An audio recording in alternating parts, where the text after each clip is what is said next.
Oh no, my avatar capture's disappeared. Here we go, there we go. Hi, hello, it's the first week of 2022. I can just say that now. I don't have to give a date or anything if we're doing this week in review thing. It's week in review 1 for Fantasy Critic 2022. We are, well, I am Nifty Hat, and my co-host Eve are members of the, what's it, Midnight Metacritics Society? Is that what we landed on? I think so. Yeah. Fantasy Critic League, and we've played for like 2 years, 3 years. What feels like forever to me. No, this will be our fourth one. This will be our fourth one. And we end up talking about it so much that we're like, let's just do a show and talk about it.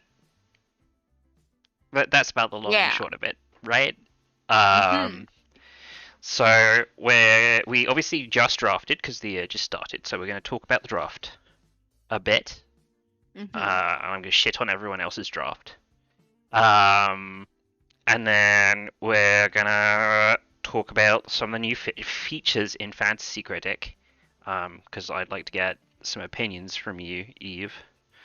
And also because some of them are pretty cool. And then look at some of the games, the new releases that have been announced, release dates that have been announced, and games that are hype, that people are hyped for on Fantasy Critic. And maybe give some hot takes on whether they're worth taking, whether they're worth picking up or not. Yeah. Yeah. So, I wrote down all of the things that have the Fantasy Critic has also said or has announced since we swapped to 2022. Oh, I made a list too. Okay.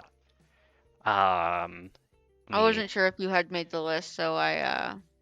I made one. So you can see on my Discord stream my week 1 list, and that includes 2 things that popped in at the end of last year. I'm not even sure what Heroes Hour is. Anyway, let's talk about the draft.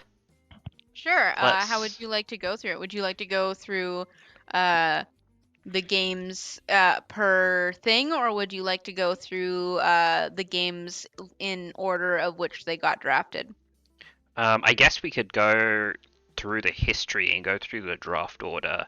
Like what I really want to talk about here is like, what do you think is the biggest dark horse?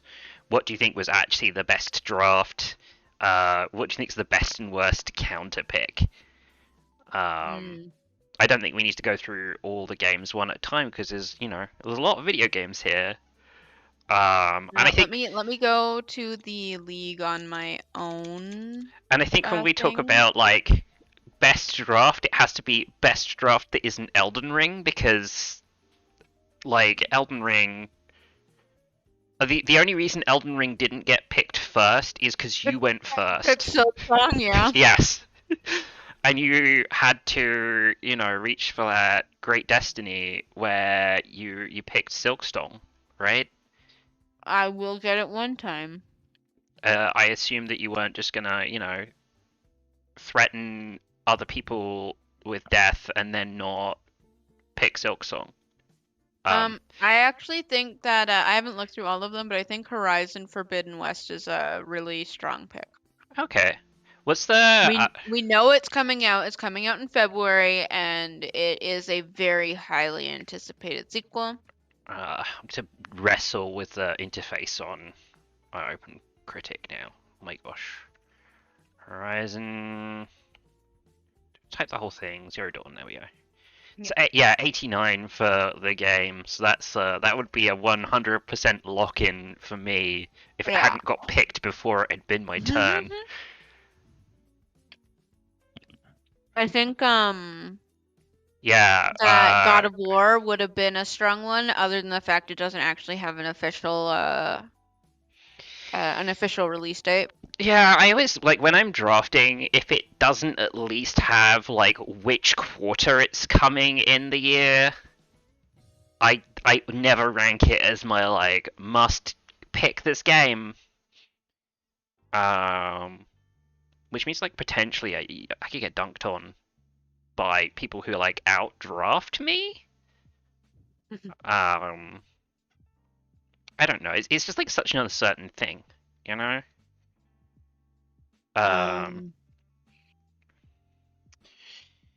Yeah. I'm actually really surprised at a lot of the picks from our new person, Nintendo.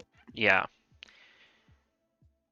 She got God of War and Splatoon and Sifu, which I'm all not surprised. Oh no, maybe it's not Nintendo. It's someone else. No, Nintendo Sifu. Sifu was on. So Sifu is to me might be the most controversial pick on this list for me. No, someone had like a really weird set of picks.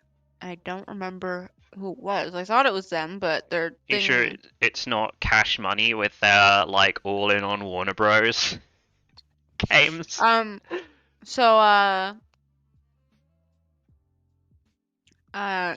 they were actually surprised at how far it got down. I think that most of their games are from the end of their list. Oh, your weird setup might be Jim. Because it's Planet of Lana, Freedom Planet 2, Sniper Elite 5, Risk of Rain 2, Survivors of the Void. That's a dark horse pick from me. Nobody was like, hey, Risk of Rain 2 DLC coming this year. Like, what? And Neon White I really want to be good, but I don't think it's going to be like a...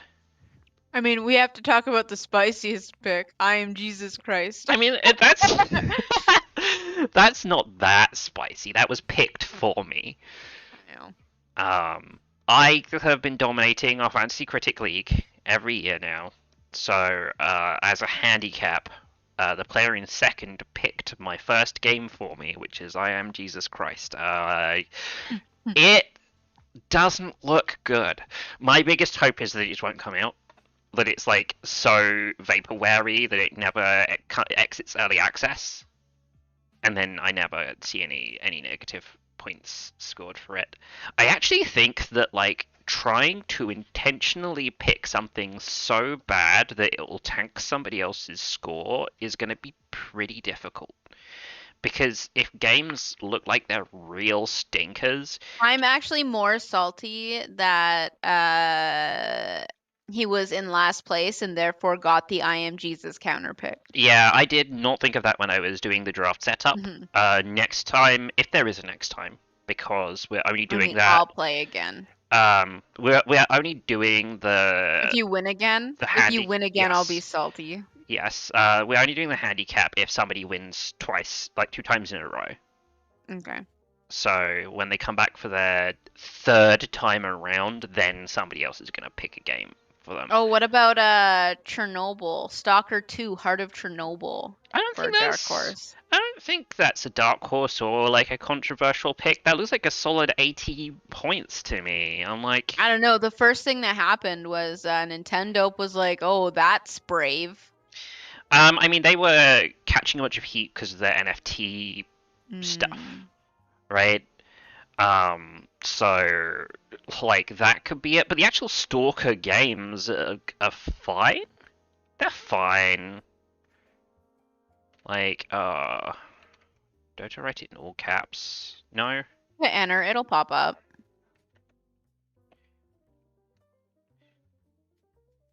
Oh, that... With the dots. Oh, wait, no. There are no Open Critic. But Fantasy Critic for regular Stalker is 82. Metacritic for regular Stalker is 82. Like, that's fine. Right? Kugi thinks that Final Fantasy 16 might be like controversial based on the NFTs that Square's like, or not, yeah, Square is like, yeah, NFTs are the future of gaming. So the we're going to get into the actually spicy takes now. This is me actually giving some hot takes. Is that I think that all of the journalists who are writing negative things about NFTs, who are correct by the way, because they fucking suck, consider themselves to be too good a journalist just to give a game a bad score because it has the thing they don't like in it. I don't think that they would do that, and I also think that I suspect that if you're an editorial for a big gaming news site and you have a big title that's coming out, that you're dependent on your good relationship with developers, with like publishers and stuff, and you have people on staff who are like, fuck NFTs, fuck crypto, they're not the people you give those reviews to. Like, you don't even let their bias enter into it. You just give the reviews to somebody else, which is going to work until so many companies are up into it that that's not possible anymore. But yeah, I don't think that is going to impact the Final Fantasy score that negatively. And then the other reason I don't think it's going to impact the score that negatively is that actually all of these experiments that big companies are doing into that space are all so like they're so like small and simple and tiny. They have so little impact on the overall game because they're so scared about how much users will hate it. Like the Ubisoft Digits thing, that was Ubisoft, right? Yeah, because it was Ghost, the new Tom Clancy game, was like, here's some gear with some numbers on that you can get if you've played the game for 600 hours. Like, it doesn't even affect people who haven't played for that long. And all it is some gear with some numbers on. Like, it's not like you're playing Final Fantasy and it's like you can't cast Cure unless you own the NFT for Cure, even though that's funny as fuck. Only one person can cast Cure. I would love it if this technology didn't burn the fucking planet down, because I think it would be hilarious to have a magic MMO where there's like 500 copies of this one spell between all the users, and they just have to learn to play nice with each other. That, as a games designer, that's really exciting to me, especially with stuff that I've seen with like Droken's Cruel World and other gaming. What's it? Slow Beats to Write Kind Words to, and other like softer games that have indicated that if you give people the opportunity to be compassionate in a gaming space, they'll just choose to do that, and you'll have like a nicer, friendlier space where people are practicing things that are like good things. Of like, oh yeah, you Magic game, you have a limited number of spells in the entire game, but you can like lend your spells to your friends, and you're encouraging people to share the resources they have rather than be fucking huge assholes. But the point of DeFi and crypto and NFT is to be the biggest asshole. It's to be the biggest jerk. It's to make the most money by exploiting the most people, because that's what people in that space think is fun, which like a bunch of people do. A bunch of people really enjoy that kind of gameplay. It's just not my bag. It's not what I wanna. I'm not like, hey, let's get in and explore this space of being an asshole to other people. That was like a little bit of a tangent. What else on my list? So, what about counterpicks? Let's talk about counterpicks. Counterpicks were so hard. Yeah. My low-key worst counterpick, I think, is actually FIFA. Because you're just like guaranteed to lose points on that. It's absolutely rock solid guaranteed to lose between like 2 to 10 points on it. Because it's not going to come out, right? You can't. It's definitely coming out. You can't bank on that. And I'm pretty sure there's other things in this list. Like, I was expecting somebody to counterpick Atelier Sophie 2. Are the Atelier games... They're acceptable. They're fine. They're like, 70 something. I think 74 points was the last one. But it's like, it's in the same score range. Yeah, 76 top critic rating. It's in the same score range as FIFA, but with the Brucey bonus of it might just not come out. It might just not release on time, and then it's between 6 and 0 points. It's like it's a better safety than FIFA. I mean, when people are doing the draft, it is very intimidating looking at all these other things and all these good games and being like, oh my god, I have to pick. Pokemon Arceus, I think, is a spicy pick. Yes, I think that's a spicy pick. I think that's gonna hit the 80s just because it's the Pokemon game that everyone said that they wanted all this time. And like, I know everyone's ragging on that game because of its graphics, and I kind of agree, even though I'm like a graphics don't matter kind of person, only they do. But there still seems to be like plenty of things about it that are genuinely appealing, and the fact that it's the fantasy that people wanted from the Pokemon, from like an open world Pokemon game. Yeah, I'm so excited for it, to be honest. Yeah, I don't really play Pokemon games anymore, so no personal Loot River, skin in just this because I think that looked like a really interesting game, and I'm really excited to try it out. I had Loot River on my list, and now I'm glad I didn't pick it after Papa John's Third Year of Reckoning said, oh, they played the demo and they didn't like it so much. Although I had a similar experience. I don't know anything about their gaming tastes, so okay. I have no clue what to really say about that. I mean, I had a similar experience today because I've got Nobody Saves the World, which I think is like a really solid pick because it's the Guacamole developers. Yeah. And somebody on the Discord, on the Fantasy Critic Discord, was like, yeah, I played it, the demo, it was like okay, but might not really be to my tastes. Like, there were people who liked Guacamole and were like, yeah, this game isn't. I mean, it's a different style of game. Yeah. I mean, that's the thing, it's different genre, so it might just be a thing of like, oh, this is not. I'm surprised that Pokemon Arceus made it all the way to Papa John. Like, we had Gym pick Farming Simulator over Pokemon. I mean, I think Farming Simulator is a bad pick as well, but Bayonetta 3, which has like no official release date. Also Stray, which has no official release date, but I would, if I wanted Stray, it was high on my list. I think Stray's coming this year. I'm confident. Is Stray just 2022? It says early 2022 for the release date. Because I drafted that, and I don't think I have anything on my draft that doesn't either have a specific date or a quarter or time for this year. Like, I don't have anything that is like, oh, it's coming in sometime 2022. Except for I Am Jesus Christ, which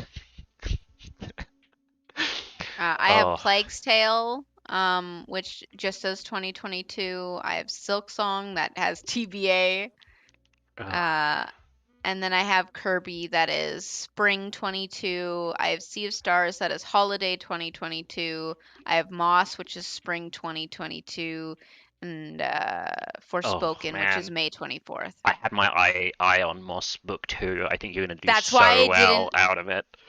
That's why when it made it that far, I was like, I have to take it. I don't trust anyone else not to take it. Yep. And I really want that It was a good call. If it had rotated back to me, I definitely would have picked that up because it's just like Moss did so well and it is such a good game that I'm really confident. And it's like competing in a not particularly competitive space as well. Yeah.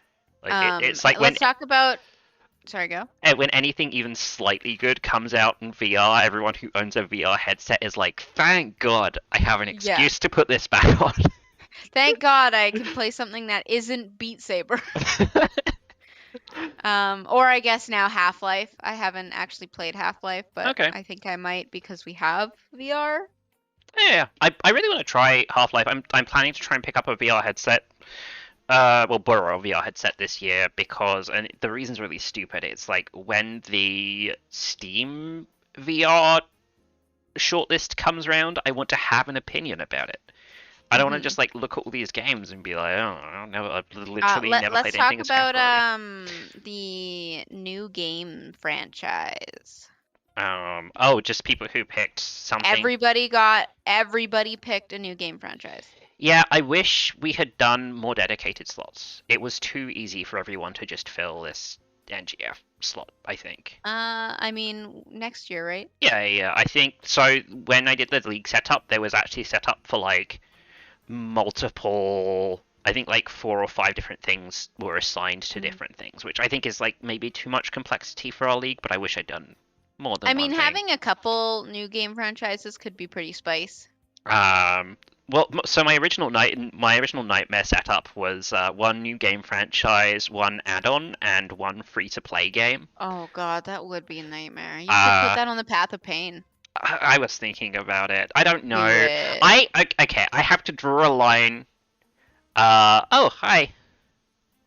Oh yeah, I could add a few now. That is true. Thank you. Yeah, I'm at two minds of for clarity, the Path of Pain League, the plan is to do as many counter picks as there are picks. So for every point that you score, somebody else is losing points, and for every point that you lose, somebody else is gaining points, which means like in a perfect draft in that if it wasn't for the minimum number of points the maximum of points you could lose on a game, the best score you can get is nothing. Is 0 points. That's not necessarily true. Yes, because the idea is to counterpick somebody else real good so that you actually score something. But it's like if we added up all the points across the league, they should add up to nothing. Except they won't because of the minimum number of points. So I could add those dedicated slots of like, oh, you must pick a VR game and you must pick a free-to-play game, but then I'm dooming myself to have to research VR games and free-to-play games. You yourself were like Path of Pain. Gotta make it as painful as possible. Am I right? Okay, they would add up to 0. Okay. Oh, points are symmetrical. Okay. Oh. I feel like they weren't symmetrical last year. I'd have to go look at my spreadsheet from last year. I don't think anyone picked something that would be so far that someone like I don't think anyone counterpicked anything that was like that. Like maybe if last year Balam Wonderland got a counterpick, then it would have. I can just look at last year's league. So when we were playing last year, we had a friend who got negative 18 points, I think it was. Yes, Deathloop was negative. That's only 88 though. It's like No, it wasn't that. It was another. It was Balan Wonderland, I think. He got a negative 15, off of it. Right? But nobody counterpicked that. Yeah, but that's not what I'm talking about. Balan Wonderland only got a score of 49. Yeah, so 50 is negative 15 or plus 15. But it's I guess it's because it was probably 49.5 or something.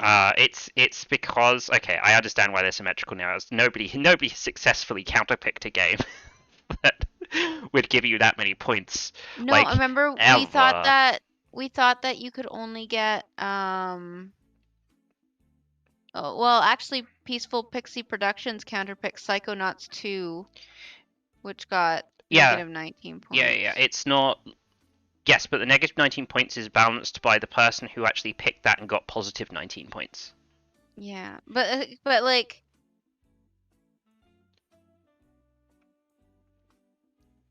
Yeah, I don't know. I guess I'm just dumb. Basically, in order to know how this would work, I'd need to see a game that would get more than negative 15. Well, maybe you will with from a main pick, and then good old Jesus Christ. It's not going to come out. Our Lord and Savior. It's not going to come out. That's going to be it. It's going to be vaporware. It's fine. I'll just keep telling myself that. Anyway, back to new game franchises. Yes. So, Elden Ring. Elden Ring, yeah. So Nintendo actually had a thing that they had to put something in that slot because everything else they picked isn't existing. I guess Sifu could have gone in their new gaming franchise slot. Sifu could have gone in. Same thing with Copium Entertainment. I assume Lord of the Rings Gollum does not. I thought you didn't have to put it in there. You could do a pickup. Yeah, you could do pickup. Okay. Obviously, I very luckily got I Am Jesus Christ. So lucky. So lucky. What? If you didn't, you would have just Stray would have just popped in there. Of course, I'm gonna pick like a bunch of. I could have put Nobody Saves the World in there or Stray. I'm unconcerned. I mean, mine went in automatically. Didn't even ask me. Yeah. So Stray would have been the one that popped in there automatically, right? Oh man, I love Papa John picking Little Devil Inside. I know it was also. I really wanted to come out. That makes me happy that somebody has some skin in the game. Holiday. It's gonna run into next year, but I like that somebody has the faith. If it didn't, chances are I would have picked it over Kirby and the Forgotten Land because I care more about it coming out than Kirby. Although Kirby Breath of the Wild, come on. I haven't even looked at the new Kirby game.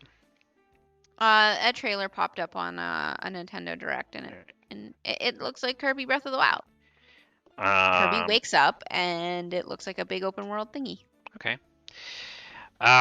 What do we think about trading? This is something I'm really fascinated by. Trading? Yes, there's a new feature this year.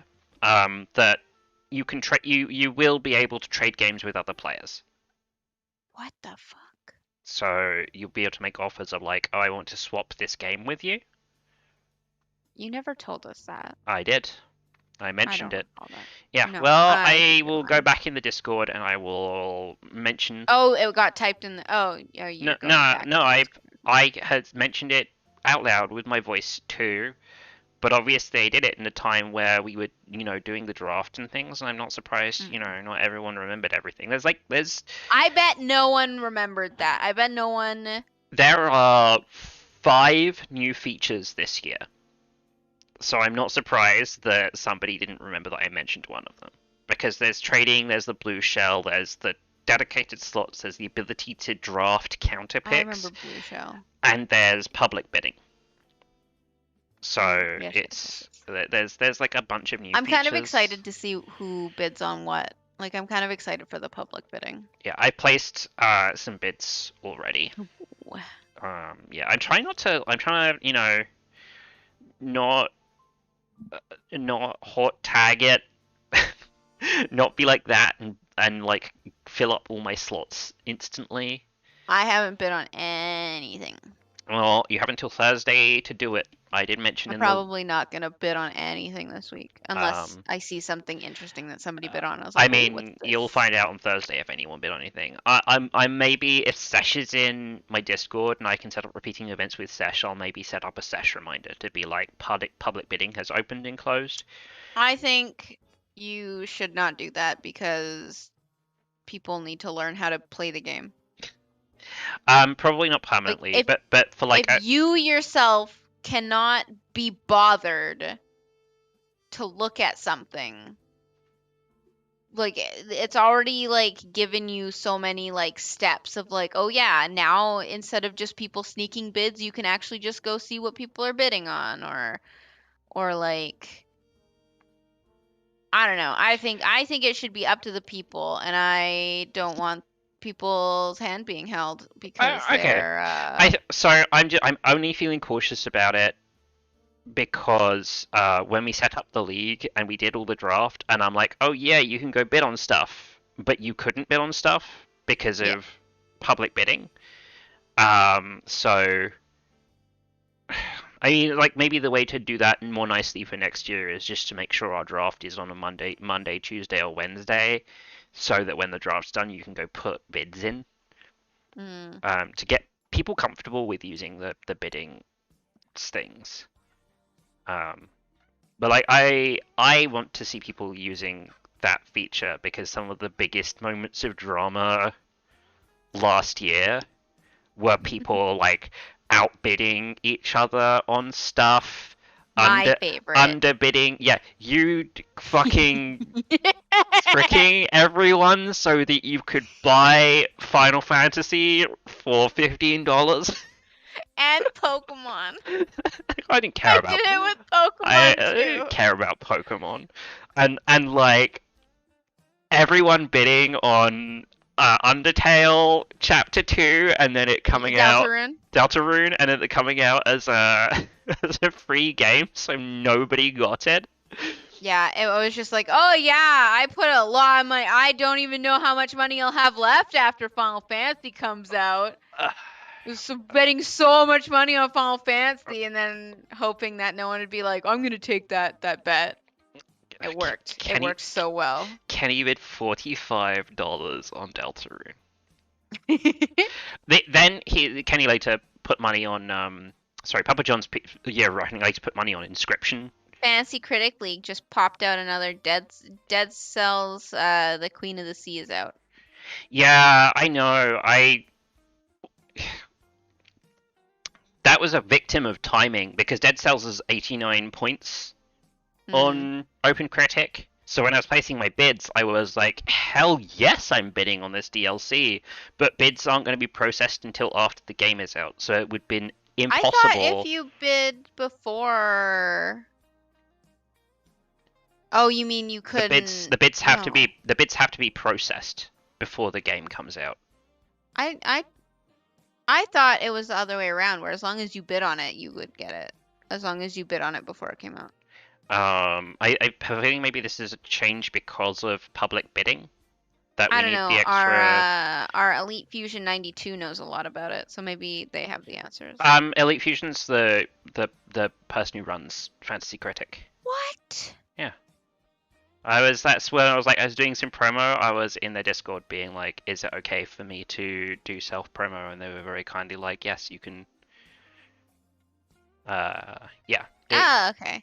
It can't come out before bids run.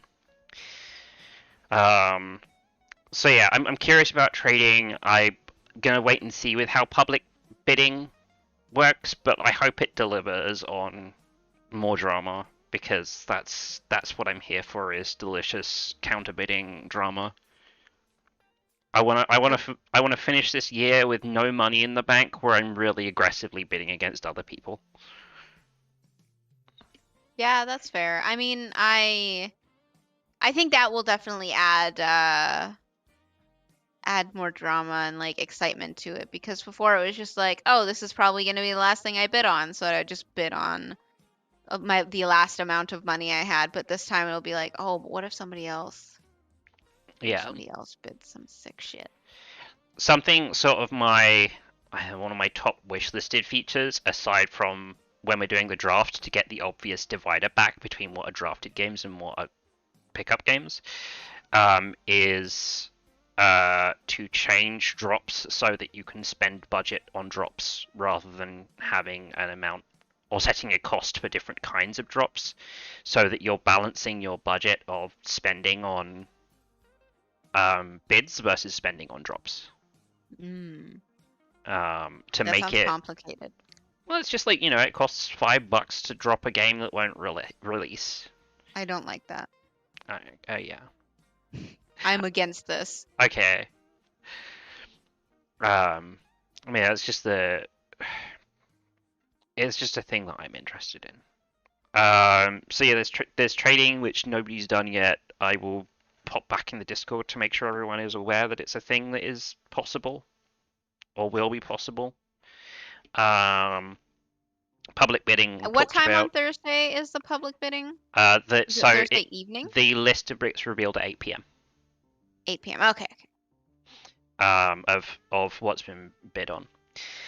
I'm like a little sad that you can't bid on new stuff, but I guess I understand it, because while they're out, it's like, oh, well, you could just sneak a bid in. Yes. while they're out. But I don't know. I don't like the idea of like me being like, oh, I have a great idea on what I want to bid. I wish you could put your bid in and it would be like, oh, this bid won't go in until Monday or something. I mean, we got locked out of that one game by specifically unfortunate timing, right? It's not well, usually no, I'm like just talking that. about in the future when it'll be like if I'm just like, oh shit, game announced, so like quickly look up. I wish that I could put the bid in and it would just be like, oh yeah, you can do this. It's just it won't count until next week. I'd just rather be able to put the bid in now instead of me accidentally forgetting about it and then not bidding on it. I'm so confused by your statement. You can place a bid on anything, anytime, as long as that game is not coming out. Like, you can't. Why couldn't we bid on the other one then? Because the game is coming out. The DLC is coming out this Wednesday. No, I'm not talking about that. I'm talking about on Thursday, Friday, or whichever days that the public bidding. You can't do secret bids then. Yes. Yeah, that's what I'm talking about. If it's one of those days and I was like, oh shit. Oh, yeah. You just plan your life better, right? You have to pay more attention to when games are coming out. Well, no, like that's not it. It's like I'll think about it and I'll want to bid on it, but then it'd be during the public thing, and then like later maybe on Monday when I can bid on it. No, it would be great to be able to if you have a private bid you want to do and it's in the phase where you can't do private bids, for you to be like, I want to place this private bid, and then it queues it for the following Monday to be like, oh, I'm going to process the private Elite bid now. Fusion is right. I could just throw it on my watch list, like. Yes, but I'm lazy. Well, if I could also have a reminder in the Discord that tells people when public bidding is starting and stopping, but you said no, I also don't want that. Okay. Well, I want everything to be the way I want it to be, and that's that. Well, that's how it should exist. Yes. Okay. Thank you. So yeah, other new features: Blue Shell when it comes out for this year. When does that come out? There was a thing on the Twitter about it. Did I put the thing in the Discord? Maybe I put it in the Discord. I mean, before you get it, I'm sure Elite Fusion would have I mean, probably, probably. But I'm trying to be a good host. I'm trying to do my host bit. Fantasy Critic. Actually, it's probably in the archive for last year, where I was like, here's the new features. There's the tweet saying when. Don't worry about it. Talk as much as you want. You're the most active person we've had. Okay, here we go. Drafting the Blue Shell halfway through the year. If your league chooses this option, any player who's fallen so far behind that you're effectively out of the running will be given a super drop. This will allow them to drop any game, even if it's already come out, even if it's a counter pick. Consider it a mulligan. Sick. So yeah, well, I only have good picks, so that won't be me. I'm really excited about this in two contexts. One Jim's is gonna get it. One is having new players who are struggling, giving them a reason to like get back in there, and two, the possibility of the huge upset of a player who is in the back coming all the way out to the front. Calling it now. If Linkle is in the lead and someone gets that, like whoever's in the back. Oh, we'll never hear the fucking end about how unfair that is. They don't understand that this salt will just power me. It'll just give me great strength. I run a very tight ship of democratic tyranny in our league, and if Linkle wants to complain, I will be like, okay, let's vote on this. And I know that the majority of people will not vote to change the situation just because somebody is salty about not being in first anymore. Yeah. So I want to talk about games that I don't know what they actually are. Okay. On our draft or? Yeah. Okay. So clearly I know my shit. I bet on it, so I assume this year will be different. Ink knows that what they're doing. Yeah, Forspoken's the new Luminous Engine game, right? It's the new Final Fantasy, but not Final Fantasy. Yes, it's the team that did Final Fantasy 15. Yeah. We all know Hollow Knight, the best game that's going to come out and get me 100 points. Plague Tale, I really liked the first one, and it got a decent score. It was like high 80s. Yes. I really liked it, and I am super glad that we're getting a sequel. Hopefully it'll be more of the same, but just better. Sea of Stars is the Chrono Trigger looking game. Yeah, it looks like Chrono Trigger, and it has the Chrono Trigger music guy. Yeah, this cemented the other reason that I run my Fantasy Critic, because it's gone on my personal watch list for like games I want to play this year. Yeah, I didn't even know about it. Kirby and the Forgotten Land. It's Breath of the Wild Kirby. Yeah. Breath of the Wild is going to be the new game that everyone's like, oh, it's Souls-like. It'll be like, oh, it's Breath of the Wild-like. Moss Book 2, I loved the first one. It's basically the same as Plague, where it's like the first one did well, and I'm really excited for the next one. Okay, let's talk about Triangle Strategy. It looks like not Bravely Default. It looks like Octopath, but a tactics game instead. So I'm like, let's say no to that. Octopath was super popular. So my relatively spicy take on that is that like those developers like fill their game up with too much pointless shit. They fill the game up with too much pointless garbage, and if too many people playing those games like twig on to that, the amount of padding they have in their game, they're like, this isn't so good. That's what happened to Bravely Default 2. That I was like, oh yeah, this is like a log. And then it was. The subreddit for Octopath has people like constantly posting about like their single character runs or like doing this or doing that, and I think a lot of people enjoy. Oh, that's too bad. I really like the the art, the way it looks. The visual style is so cool. I never finished it. I got like half-ish way through most of their stories, and I did kind of drop off on it. I don't like how long the battles take compared to how much experience you get from them. So like, even if I got the same amount of experience from doing 5 battles as doing 1 battle, it would feel like I'm progressing more because I did more to get that. But the battles just feel so long.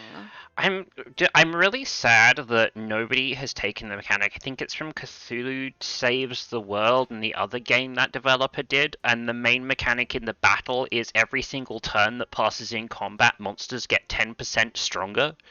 Oh, that's so your thing is to like get every fight to end as quickly as possible. So fights are like furious, and you just want them to end quickly, and it makes it feel like it has urgency. And there actually aren't that many fights in the game because they are so potentially scary and dangerous. And like Bravely Default was promising some of that, and then kind of I really liked Bravely Default, but it was so like, let's go back to this dungeon. Let's go back to this dungeon. Let's go back to this dungeon. I played a lot of the demo of Bravely Default, and then I played so much of the demo. I fucking like destroyed that demo. Like I did so much in it because I was just like, I'm so excited for this game. And then the actual game came out, and I guess maybe I overplayed the demo, and I was like, I have enough of this. So let's talk Martha is Dead, the game I counterpicked, even though I don't really know much about it. So Coogie picked it. I know Coogie's hype about it. Yes. And they like horror games, so that's what I know about it. It is a horror game. Yes, I feel like I must have counterpicked it because I looked at the developer and was like, oh, whatever they did before was okay, so it's probably safe to... Steam. Martha is Dead is a dark first-person psychological thriller set in 1944 Italy that blurs the line between reality, superstition, and the tragedy of war. So, It's Wyatt. Oh no, Wyatt Productions is the publisher. Who's the developer? I'm looking at LKA. I'm gonna stream. Okay, so the thing is, the town. That last game was the Town of Light. And they got 63 top critic average. So that was my reasoning for counterpicking Martha. There's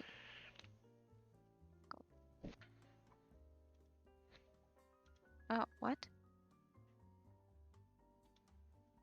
Stream. What are you? Bam. I'm streaming Steam. Okay, let me add you. Well, shall you just take control of the stream. Oh, sure. Although if we're not gonna get audio from you unless you. Do you have it audio on? Do you hear that? Let me. I mean, I still see yours. Oh well, because I'm watching your screen. I assume. I see one person touching the face of another person. Yeah.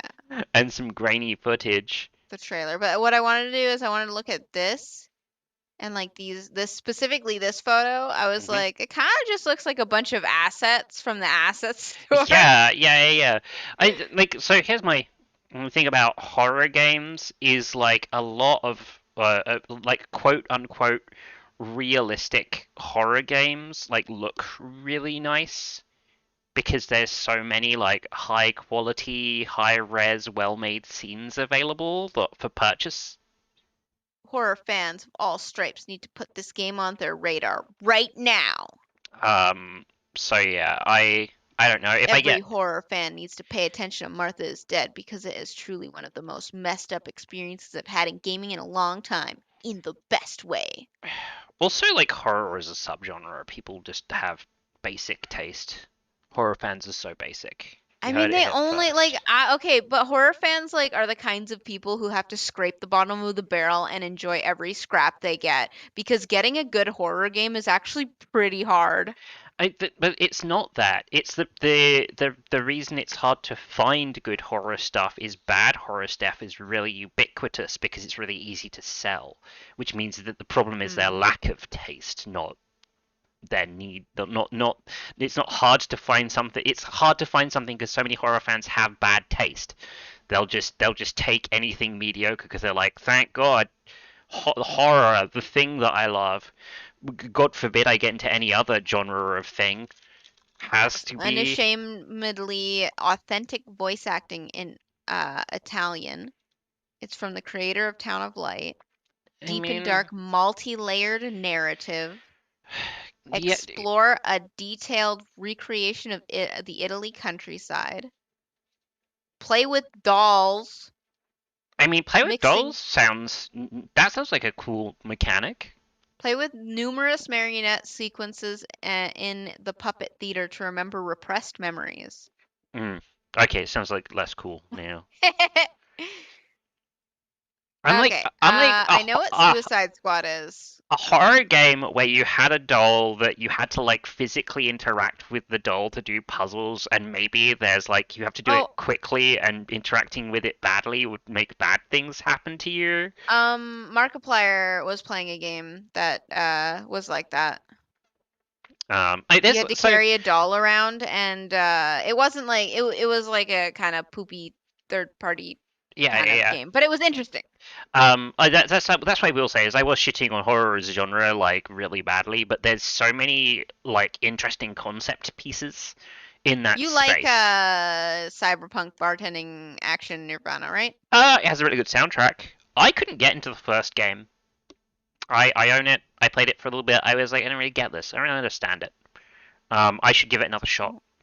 I think that it's a solid pick. I think it's similar to games you've played, Disco Elysium and Cyberpunk. I think it's like a good, around 80-point pick. Star Wars Eclipse, I think, is a total fucking stinker. That's gonna not release. That's the one by David Cage, right? Yeah, it's the Quantic Dream Star Wars game. They're talking about it's not even going to come out until 2026. That was Kuki said that was literally the last game on his list. Um, the thing with Quantic Dream that seems to be the trend with Quantic Dream is they put out a teaser for their game, and then 3 years later they're like, "This is what the game is gonna be," and then a year after that the game actually comes out. Okay. That's how it was. I'm excited for it to not be about race or politics. I mean, it's still gonna it's still gonna be about race. Like Star Wars is about race and politics. I was making a comment on how David Cage said his game wasn't about race or politics. Yes. So, like, maybe David Cage tempered through the lens of Star Wars actually understanding how to engage with those things in. Well, I guess the last two movies are a hot button topic on that, and I don't want to talk about it, but, like, the general original trilogy and a lot of it engages in a way that is superficial enough that if you have shitty ideas, your shitty ideas don't come across super well. I'm kind of excited for Gotham Knights, but only because I hear the story of the Court of Owls is really good. I was kind of interested in Gotham Knights. My problem with like all the Warner Brothers things is like I feel it's going to be padded with like 20 hours of game when I only wanted 10 to 12 hours of game. The next game I don't know. Well, I know a little bit of Somerville. It's gonna be like Inside Out / Inside Out? What? Inside, not just Inside Out. Inside and Limbo. So that's kind of Jump Ship. Oh, okay. It's one of the co-founders of Playdead. Yeah, apparently they had a disagreement with each other or something, and so they split up. And then one of them was making one thing, and the other one was making another. This just looks like another game in that like physics 2D. I dig it. I dig it. I don't know if I play it or not. I'm not super hyped to play those kind of games by myself, but Ryan really likes them, so he'll probably play them. They're really good video games. So, there's that. Yeah, Somerville, Horizon, River City Girls. I actually think is not going to do super great. Really? How was the first one? It's good. It's like a few points. It's like 4 points. I think it's like 74. So Okay, but you did see how hot the guys are, right? Let me see if I can find the thing because I sent my spreadsheet to myself. I'd be willing to play this. I might end up playing Somerville. I really like Little Nightmares 2. I think Little Nightmares 2 is an amazing horror game. Yes. So the average points per released title from last year, so if you picked a title that actually came out, was 80. So you're looking to score at least 9 points per game. On average, 9 points per game to be ahead of everyone else in the league. 9.5, actually. And then my average per release game was 9.25, and the reason it didn't need to be 9.5 is like not having no games, not having like empty slots. So I don't like the look of Lord of the Rings Gollum because I think Gollum looks ugly. And not ugly as in like I know Gollum's supposed to look ugly, but I think he looks better in the movies that came out years ago that are so old that there are people who are like, "Oh, I heard those old movies are good." Like legitimately. I've had customers in my store look at the Lord of the Rings pins and be like, "Oh, I wonder if I should watch that." It's like, bitch, listen here. And so like Gollum looked better in that than he does in a game coming out 2022. I don't like it. Yeah, I don't know. I didn't look at Lord of the Rings Gollum because I played the first, the one Shadow of War. Shadow of War, and I feel like I've now played every Lord of the Rings game that team could ever make. It like, aside from the one system they had that was really cool and really great, everything else felt painfully generic. Of like, oh yeah, Oh my god, he looks so horrible. they like put all these systems into the game that are so carbon copied from other games. He is. No, I don't want to look at how ugly he is. Look at him. Yeah, so. Oh my god. He's so ugly, Duncan. Look. No, I will not. I refuse. Look at the screen. Look at the screen. No, I'm gonna have to go find the Discord thing and then tab the thing out and then open your thing just so I can see how ugly he looks. No, I'm looking. I see how ugly he looks. I see it. Well, I'm looking at your screen. Okay, good. I'm satisfied he's ugly. Yeah. Let's go that. Everything. Obviously, we all know Stray. Nobody saves. God, I'm so excited for Stray. Nobody saves the world. I'm personally. This is the one thing on my list I'm personally really excited about, and also I think it's gonna get me good points. What else is here? Bayonetta, Bayo 3, Dying Light. Man, pick. What is Salt and Sacrifice? Salt and Sacrifice is the sequel to Salt and Sanctuary, the 2D Dark Souls. Okay, yeah. I'm interested in this, but I don't really do a lot of Souls like stuff. That was a pretty high cynicism level pick for me. That they have a locked in date for this year, and Salt and Sanctuary did really well critically. So I actually don't like the look of it. Yeah. Oh, that's Salt and Sanctuary. I don't like its Like, I'm looking at it and I'm like, I can barely see the character and what's going on. Yeah, it's not like my thing, really. Was it? Oh, this. Oh no, I want Salt and Sac. Does it not exist? Oh, I guess it doesn't exist on here yet. Oh, it's probably an Epic Games exclusive if you're trying to look for it on Steam. Ugh. People have got to get paid somehow, Eve. Developers have to get paid, and sometimes the best way to get paid is to take money from Epic. That's fair. Stalker 2. The new Saints Row, I think, is a good pick on this list, potentially. Saints Row 4 is a real fucking monster of a game. Redfall. What the fuck is Redfall? Alright, this is this game that every time I see it, I'm like, what game is this? And I go look it up, and I'm like... Oh, no. Apparently, Redfall Season 1 is probably a porn game. Oh, that's definitely a porn game. Arcane. It's the new open world co-op FPS from Arcane. It's the vampire hunting thing. Okay. You know, the trailer with the cool vampire hunters? Sure. The sniper on the roof who shot the vampire people. Hang on, here we go. You see. A Neon White is the one. It's the first person shooter with cards. It has you have a hand of cards for your abilities that you cycle through.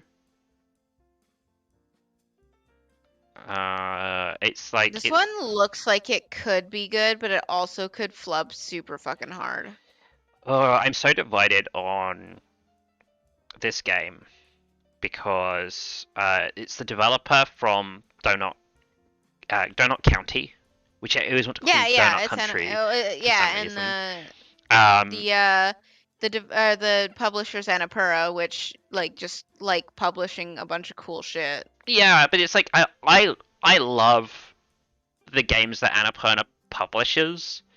I don't think that they're all guaranteed to be critical hits, although they're definitely one of the biggest critic debates. They're A24, where they're just trying to release like Criterion Games, right? Freedom Planet is like Sonic, kind of, right? It is Sonic. Like it is Sonic. The Freedom Planet 1 started life as a Sonic fan game, and then they were like, "This is so good. I'm so excited for Planet of Lana. I still don't know what the deal with that game but is. Look how cute it is. It's such like a little, like it's a cat with like a little swirly tail. Shut your fucking mouth. It makes like little meh sounds. So my indifference with Planet of Lana is the first trailer I saw from it. It just didn't. Is there like a different trailer I should be watching? There's this one that I just put up. The reveal trailer. No. I don't know. That has a cat that pops up. No, that's not what I'm looking at now. I'm looking at another one that should be streaming right now. I mean, I'm not streaming your screen because you don't have audio. Oh. And I want the audio to go out across the stream. How come I don't have audio? I don't know. I tried to get your audio. Your monitor audio is not coming across the stream, so just your mic audio. Okay, so what's the name a second trailer of the trailer that I should be looking at? Official trailer, I don't know. reveal trailer. Probably like, visual. I don't know. I'm looking at it on Steam. There's the one where they're trailer, right. Just type in trailer 2. Okay, Planet of Lana official trailer, the Game Awards. Is it the Game Awards trailer? Most likely. Okay, I saw this one, and this trailer was like, I have no idea what this game's about. What? It's gonna be like a side-scroller adventure game. Why would I want to play this? I have no idea what this game is about. It doesn't like it has any mechanics in it. It's a side-scroller adventure game. But like the trailer doesn't show any of that. It just shows a person driving across an alien landscape being chased by other aliens. It looks nice. Looks neat. Okay, so the first trailer does have gameplay. A little bit of gameplay. It looks like you do a sneak. It's gonna be just an adventure game. But so this isn't the trailer you're talking about either? There's another trailer I need to watch that's gonna get me to want to play this video game? Well, you were talking about the first trailer, and so I was like, oh, well, the second trailer is like it shows different stuff. But then apparently the one you called the first trailer is not the first trailer because the first trailer is not the one from the Game Awards? No, it's the reveal trailer. Where just like a little cat thing comes out of the grass and then the character like hugs it and it's like, this is a game that exists. The trailer's longer than that. The kid hugs it and then it goes to black and then it shows some other stuff. But yeah, I was asking for your guidance on what trailer I should look that's going to make me want to play this game. Well, the one where you said the kid hugs the cat and then nothing, there's more stuff. Okay, but you told me I should be watching the Planet of Lana second trailer, which is the thing I googled. I stopped watching that trailer. That's because I thought you said you had seen the first trailer. No, I just saw the trailer from the Game Awards. Yeah, but you said it was the first trailer. That I saw.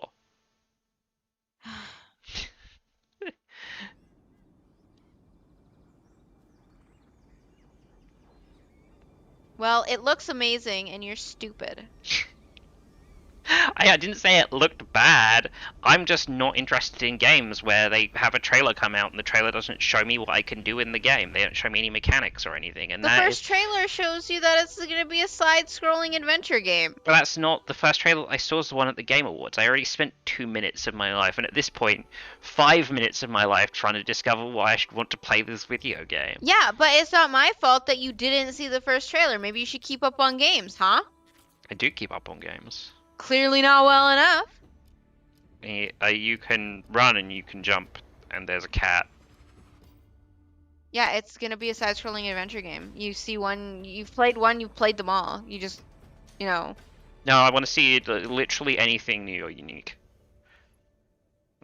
Anything. I guess like the art style but I can watch somebody else play this game to see the pretty art. I probably actually draw more to satisfaction from watching somebody do all the rote adventure game mechanics so that I don't have to, and I can just look at the pretty pictures.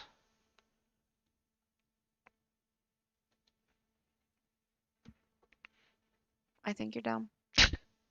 That may be, but I am making the best use of my time that I can. I'm pretty sure I know what everything else is, except for I Am Jesus.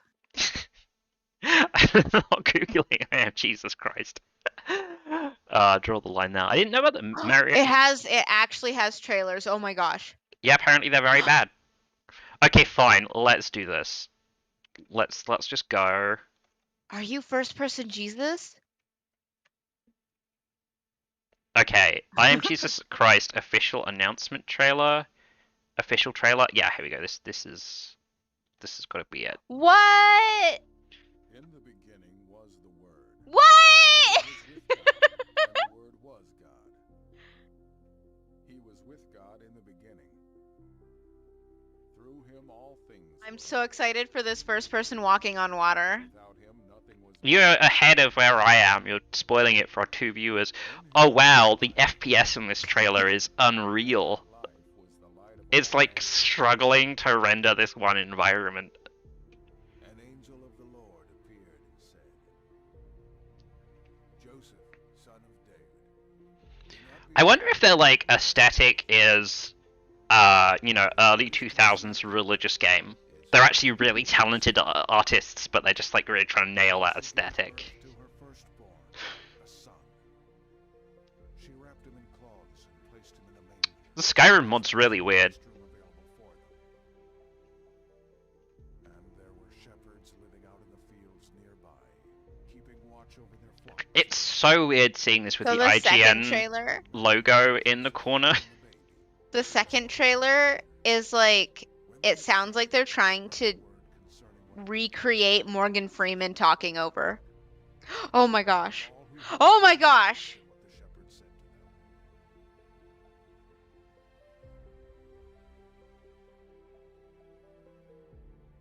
I hope you hold buttons to hold your hands together. Press X to not be tempted by the devil.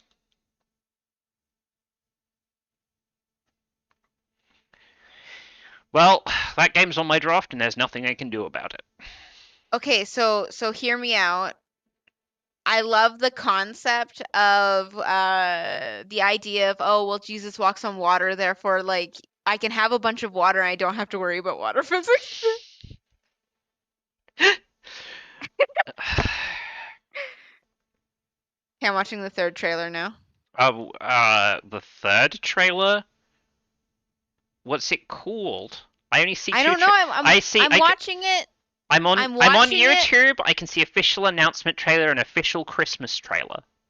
I'm watching it on Steam. It doesn't have titles for each of the trailers. Well, watch it on YouTube so that we can watch the trailers together. Oh my god. I can't wait to play this game. It's gonna be so good. Okay, I'll go on Steam. I didn't want to do this. I am... You know what this is gonna do to my fucking Steam? Oh my god, the I Am Jesus prologue is free. Sick. Oh my god!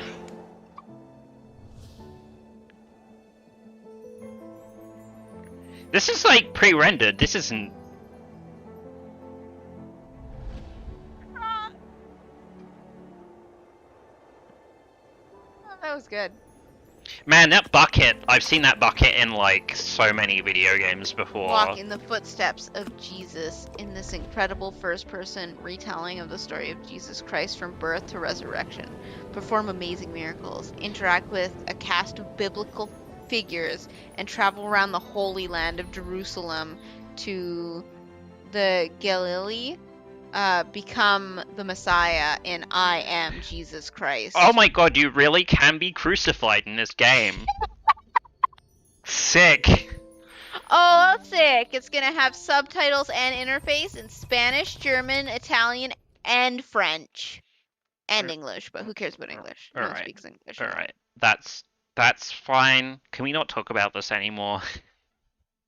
I want to think about this. No, we have to talk about it a little bit more because Fox News says I Am Jesus Christ video game causes stir.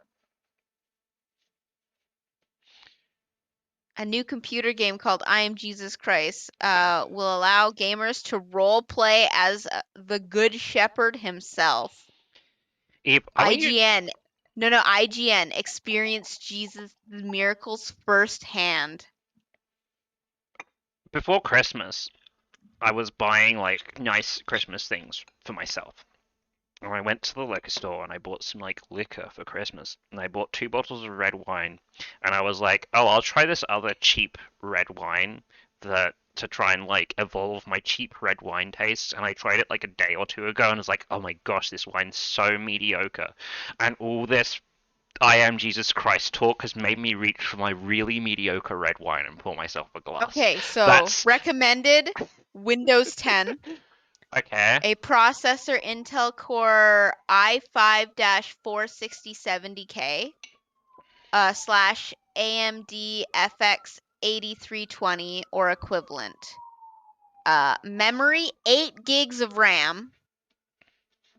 Graphics GeForce GeForce GTX 960 DirectX version 11 and 25 gigs of available storage space. 25 gigs? That means it's probably made in Unreal. Apparently minimum is 20 gigs of space. I bet it's made in Unreal. And 4 gigs of memory. Minimum 4 gigs of memory to beat Jesus Christ. Really, the real miracle is if you can get a graphics card to play it on. Alright, let's move on. Oh, actually, another thing that you could hope for is it just doesn't get enough reviews. Yeah, I mean, probably not if it's controversial, right?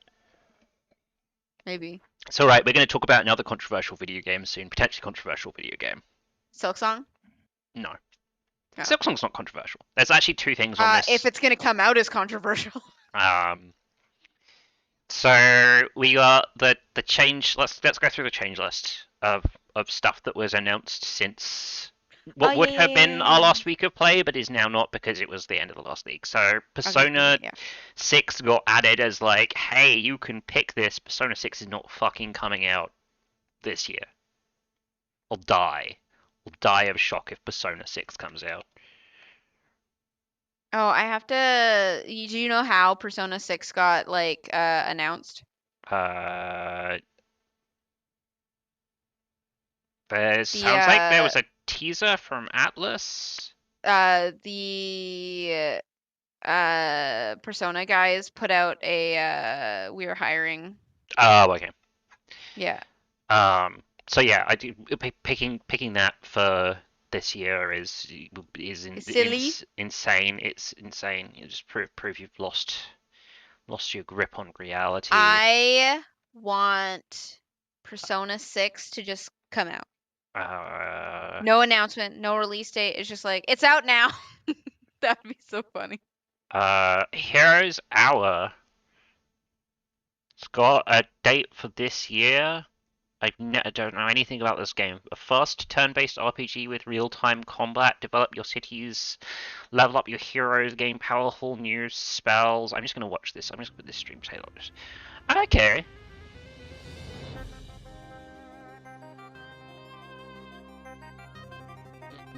This doesn't look like a Fantasy Critic winner, but it does look like a game I'd fuck with. Oh, is another game that can't fit on your list this year? It doesn't look like that good. I might link this to the Legumes chat if it comes out this year. Is it multiplayer? No, but it has like this stupid mass combat thing that I think Crackbat would be into. He is into dumb stuff sometimes. Yeah. But yeah, they're just advertising like how much shit is in the game. Well, whatever. I don't know. It's if I was gonna give it a rating, it's like if you had a spare slot and you wanted to guarantee more than 0 points. Yeah. Tunic has confirmed a release date, finally ending its repeated claiming of victims in the league. As far as we're aware. No, it's not gonna not come out again. That would be crazy. That would be crazy. I need to open another tab on Fantasy Critic, and then go to Tim Rogers Appreciation Society. Back before I named all my companies electronic farts. And then yes, I was the person. I was the first person to pick Tunic, and it didn't come out in 2019. I picked Hollow Knight. And it didn't come out. Yes, so Tunic probably finally done taking victims. Terra Nil, I think, is a really good pick because it's a very good game. I'm so excited for Terra Nil. It's a very good video game. There's nothing really available that's quite like it. It looks really good. It's going to be, I think, really big as like, what's it, a quote unquote healing game? What do they call them? Of like because they had the big thing last year of like, here's all these soft games. They had the whole. I don't know what you're talking about, but like unpacking, right? Yeah. There's you just play it to wholesome. I think it's going to like really heavily overlap in that genre, and then my only concern with it is that if you're like, oh, I'm just going to play this game and chill. Oh God, I'm gonna be here for like an hour, like 30 hours, and be like, oh shit. No, not that. It's just the original version of it's pretty difficult. It's a pretty hard video game. I played some of the demo of the new version, which seemed like they'd eased off that difficulty. So I think its like overall score is going to be very much like based on them balancing that well. But also the original version is literally just like a game jam game that they kept on adding stuff to. So it's like the most petty thing to get mad about somebody's free game that they put out. This is literally one of the best things that you played. And being like, I don't like the difficulty balancing in this video game. It's probably one of the best demos I played during the demo fest. So yeah, as an alternative to playing I Am Jesus Christ, you could play Muslim 3D. Muslim 3D?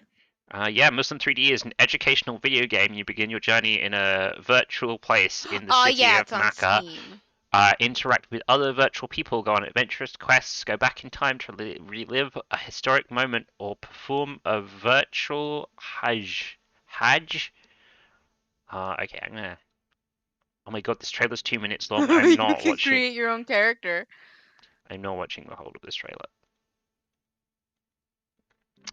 Oh, there we go. Okay, it's playing now.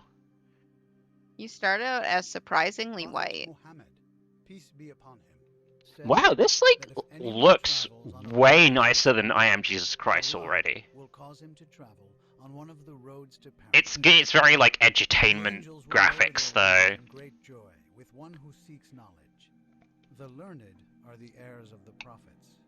The gameplay looks like it might be lacking. Are you watching the first trailer in the list?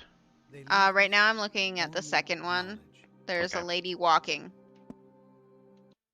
Okay, wait, no, stuff's going on now. Okay, I'm gonna swap to this trailer. Oh, okay, you can move around and look at looks. This game's made in Unity. Like the page, there's page turning and reading your favorite game mechanic.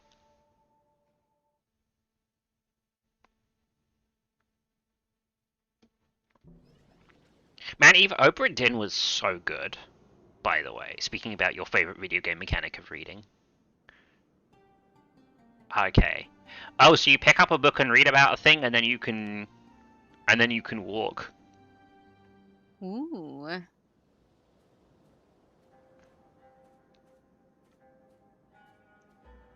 This is like playing Assassin's Creed. It's like here, and now walk very slowly from this one point to this other point. Welcome to the valley of ancient Mecca.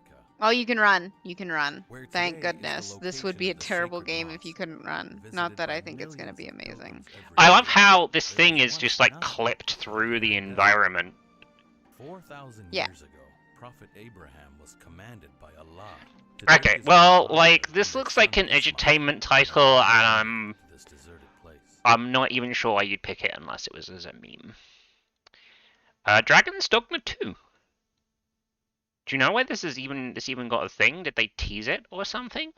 I have no clue. Absolutely no clue. Technically, it's unannounced. Oh, because, leaks, reveal gameplay, and release date info.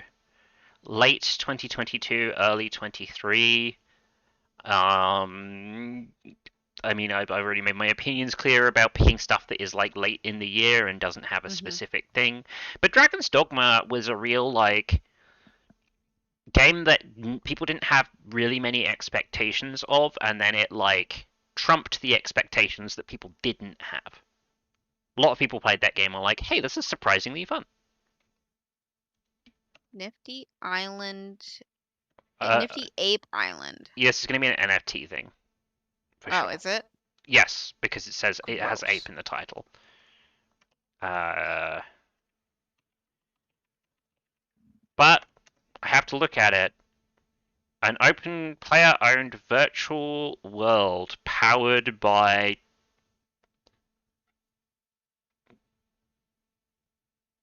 It's a metaverse thing. They have a picture of Doge and a CryptoPunk. How does Fantasy Critic League get the games that are like unannounced, like the Persona 6 and the Dragon's Dogma? And, like, is it automated? Are you hoping Elite Fusion is still here to answer that question? Yes. I mean, if he's not, just come to the Fantasy Critic Discord and I'll ask. think about it. I'm not going to do it for you because I don't want to run messages back and forth. I'm not interested in doing that. I don't want to summarize these points. So just go to the Discord, or you can DM him on Twitter or whatever. Oh yeah, Twitter. One of those things. So I it's Nifty Ape Island, Nifty Ape Nation. Nifty Ape it looks Island. Like Kojima's also hiring for an unannounced game. Yeah, that's not coming out this year. So whatever. It would be funny if you could draft an entire year in advance. Okay, This Way Madness Lies.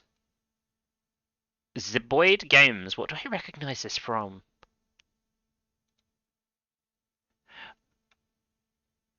What is this? Oh, wait, I think Zeboid Games are the I was talking about Cthulhu Saves the World? I think this is them. It is. Wow. So the game I was thinking of with the combat that gets faster because the enemies do more damage is Breath of Death 7, but they also did Cthulhu Saves the World, Cosmic Star Heroine, and Cthulhu Saves Christmas. Let's, in the interests of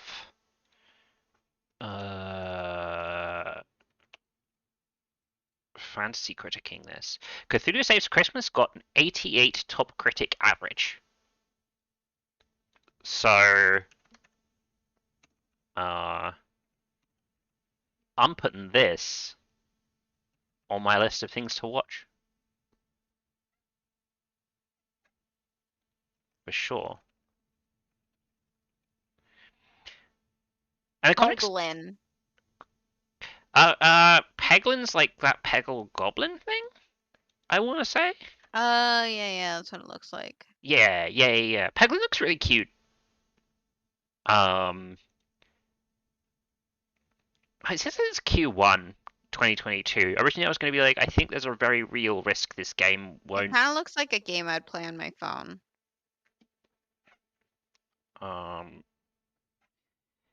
There's a real risk that this game might not come out, but they've said it's Q1, so maybe it will. I don't know. It's solid. It's a solid pick. I'm not really into Peggle, you know. It's just like not No. I like it as like a game I'll play for a tiny bit, but like Yeah. again, I'd play this on my phone when I was like going to work on the SkyTrain, because on the Sky when I go to work on the SkyTrain, I'm only on the SkyTrain for like 10 minutes. It's not really enough to do anything substantial.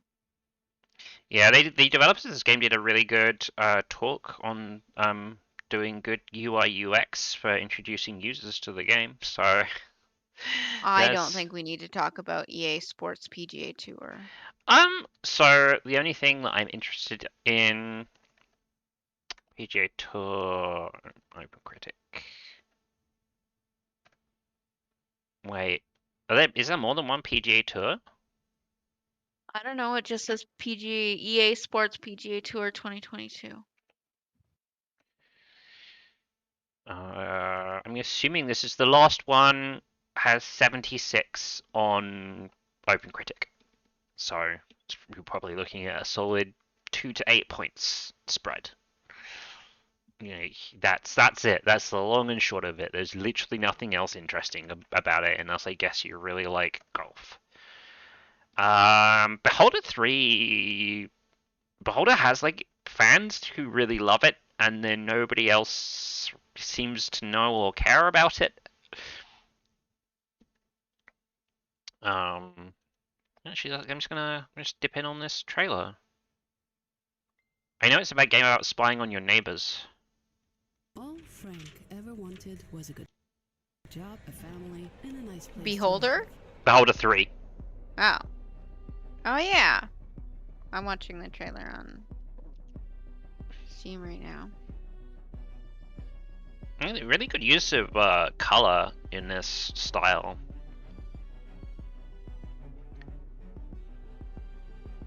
It kind of looks neat.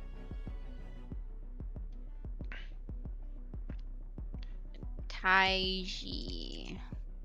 Okay. Oh, it's a puzzle game.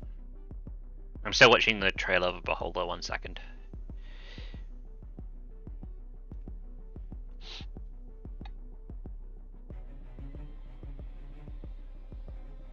Okay. Man, it looks like there's a whole, like, sim part to this. And you spy on people. Taiji? Yeah. I'm gonna add that to my wish list. Hang on, did I miss Taiji from this list? For me it's written right under Beholder 3. Okay, I must have just left it out. I have Spirit Swap next. I have Spirit Swap after Taiji. Yeah, I must have just missed it.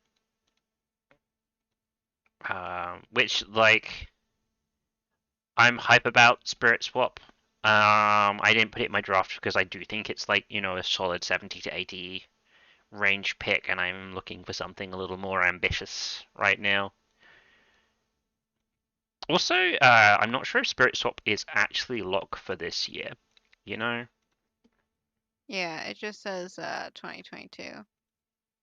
Is it on? It's on Steam, right? Yeah.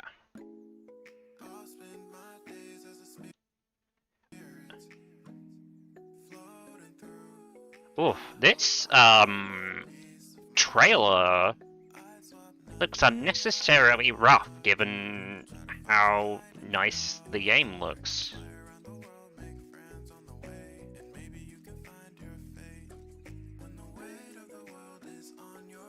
Really good character designs though.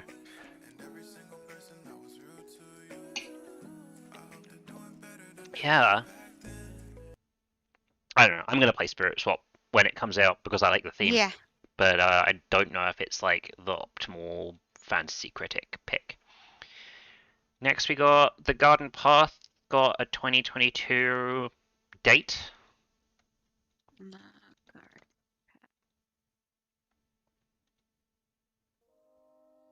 Slice of life game. This is the sort of game that you really like. Oh, there's fishing. It's already proved its superiority.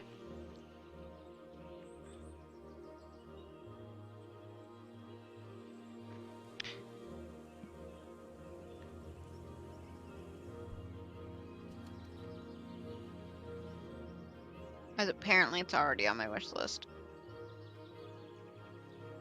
I really like how the characters look in this game. I'm digging this. Beacon Pines Like, I like should the already art be on style. my wish list. Oh, it's not on my wish list. It's added now. Beacon Pines is the thing where you have the book where you can move things around in the book, right? Yeah, I think that's and you get to pick words, and you can change conversations based on which words you pick. Yeah. That got 2022 date. That's it doesn't have a specific quarter it just says or coming day. 22. It just says it's just 2022. Horizon Call of the Mountains, the VR Horizon game, right? That was literally a few days ago. Oh, is it Horizon Zero Dawn? Yes, it's the Horizon Zero Dawn VR game. Yeah. Okay. Revealed for PlayStation VR 2. Are they releasing a new? Oh Christ! Okay. It's for the PS5.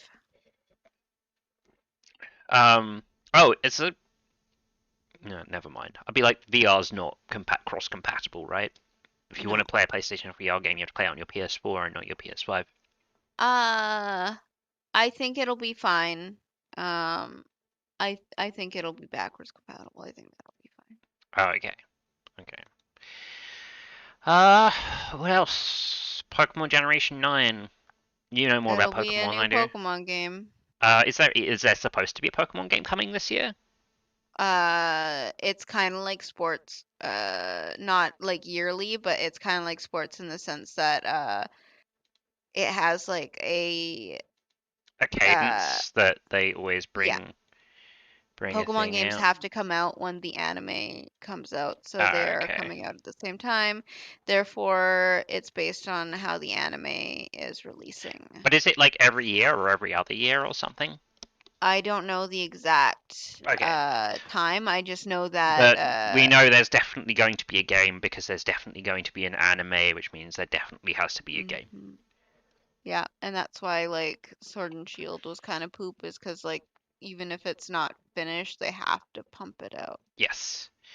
Nobody Saves the World we already discussed. I think this is a solid luck. Guacamole 2 is like 87 points or something. Unannounced World Rally Championship game. Let me just Guacamole 2. 86. So I think that's solid. I think World Rally Championship is also a pretty good. Those games are usually pretty Is that like fun. Just a racing game? Yeah, it's the off-roading game. Oh, okay, then yeah. Although the 2021 only has 79. 9 points is acceptable though, I think. Again, if you're scoring 9 points for something, you're keeping up.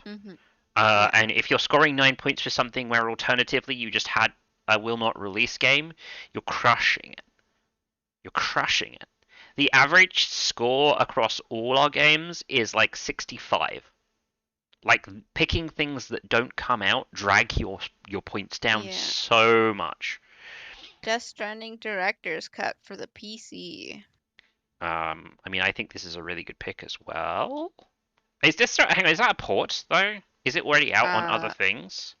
I don't know. Yes, it's on the PS5 right now. Okay, so we wouldn't be able to pick it anyway because it's a port.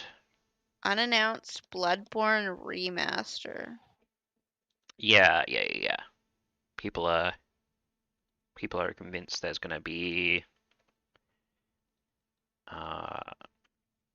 I think on the PS5. I really like Bloodborne. It's hard. Oh, it's a Bluepoint thing. Who seem to leak every single fucking game that they're working on ever. I wonder if they just have like a friggin' Bluepoint's the Shadow of Colossus remake people, right? Yeah. I wonder if they just have like a serial leaker in their studio. This one's kind of exciting. Legend of Dragoon remake.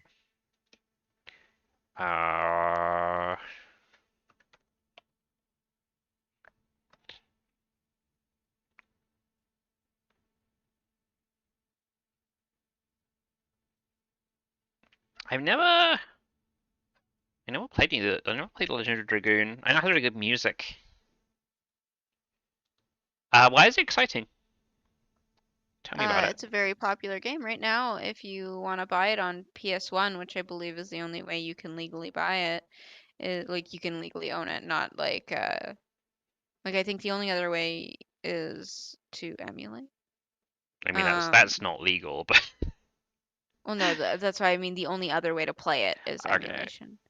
And right now it's like over $60. Actually, I Okay. think it's like reaching $80 Canadian. It's a very popular game. We never have it on our shelves. When we do, it sells really What well. is? Hang on. Let me go to Metacritic and then go. Does the game even have? Here we go. The original. Okay, this is not a pick. This is not a pick. This is not. Its Metascore is 74. For Legend of Dragoon? Yeah. I mean, unless you desperately like. You want to get something that's probably already capped, like 74 is the most points it's going to get. Like, I guess you could look at this very favorable user score of 8.9 and be like, because the fans love it, it might get a better showing now? Maybe? I don't know. I'm personally curious about it because I'm curious about old RPGs. Because sometimes in old RPGs, there's like, little cool little nuggets of games design hiding. Like, what was that old game where you could attack different body parts and it's not Fallout, it's an RPG. Vagrant Story, I think. And it had that whole system where you could attack different body parts to try and impede the enemy, but if you attacked the same part Yeah. repeatedly, it got harder to hit. And he was like, it's neat, it's nifty, it's cool, I like it. But yeah, I don't know about this Legend of Dragoon remake. There's definitely other things where I'm like, oh man, I want to see this. I want to see these things get remade. Like, I want to see the what's it? The games, the Drakengard games get remade. And I don't think they're going to. I mean, I don't think they Not will. that I don't want them to. I don't think they will either because the amount of controversial content that they have in them. But maybe I'm just little prayer for maybe They'll get Drakengard. remade the way like Final Fantasy VII Remake got remade, where it's just like, yeah, this is a remake. Psych, it's a sequel. A little prayer for maybe Drakengard 3 getting a remaster. It is the one that is actually the most important to the overall. If you're trying to track the like Nier lore from the perspective of Nier and Nier Automata, whereas like Drakengard Nier 1. Automata is his magnum opus. What you mean? The musical stage play is not Yoko Taro's magnum opus? Yeah. I'd love to see Breath of Fire Dragon Quarter get a remake. That game was weird and ambitious. Him, Roger's favorite Dragon Quest game. Do you mean Breath of Fire? Right? Breath of Fire. Yeah. Breath of Fire. I mean, also Breath of Fire 4 is really fucking pretty, but I'm suspecting that they probably have a Final Fantasy situation going on where they've lost the original renders. So they can't make an HD version because there's no high quality assets. But man, that game had like a beautiful isometric art that was animated at 60 frames per second. It looks so good. It's so tasty. That's good. The actual like I don't know, the gameplay again, like I think if you encountered it now you'd be like, this is slow and clunky and like filled with too much junk.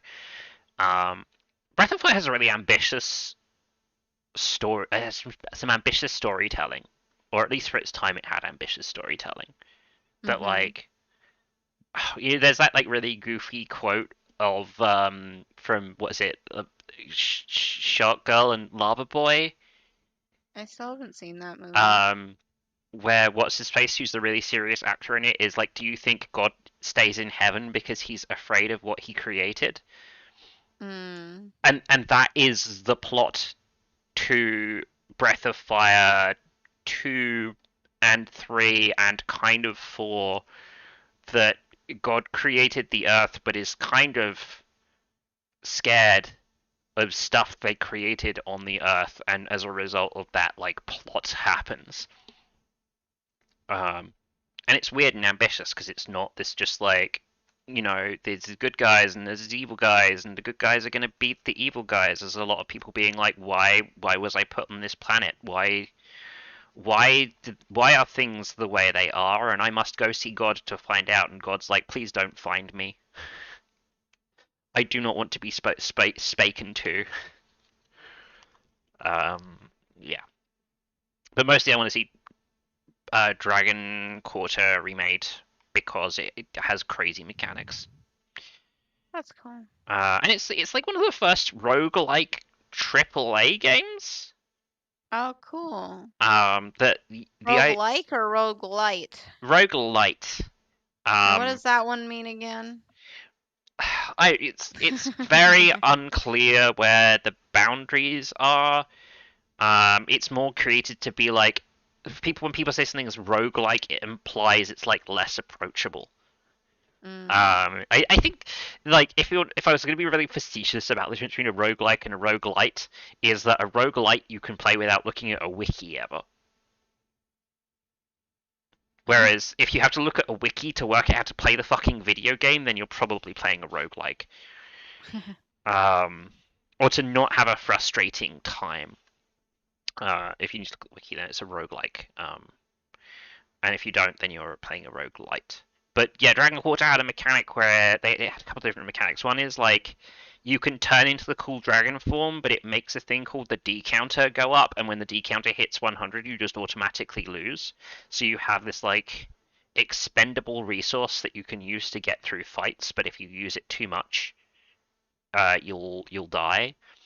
And it had a thing where, so it was expected that you weren't going to get through the whole game where you're just like trying to climb up to the surface of the world, and you see your negative however many meters go up as you climb. And it's expected that you'll like fail and go back to the start, and each time you fail and go back to the start, the game unlocks like new cutscenes and new story bits that you can see that like layer up the story and reveal more pieces of information. It's like the ideas in Hades, but like really, really early and on the PlayStation 2. Yeah, and like fairly frequently not really well executed on, like kind of clumsily executed on, but like so cool and ambitious. And I'm there for somebody making a console game and being like, okay, guys, do something wild. Let's do something weird. Like, I couldn't imagine going to a studio making a AAA game right now and being like, okay, we're going to put a resource in the game that lets the player turn into a cool, overpowered creature with a lot of cool moves that will kill bosses quickly, but if they use it too much, they get a game over. And have to start from the beginning of the game. Like, only insane people would say yes to that. Gotta love insane people. I mean, I do, but I wouldn't want to work for one, you know? So that's the quandary I face trying to work for a company, is that the kind of person that would accept my crazy design ideas is not the kind of person I want to be working for. I want to work with somebody who has the cynical approach because their company won't go under.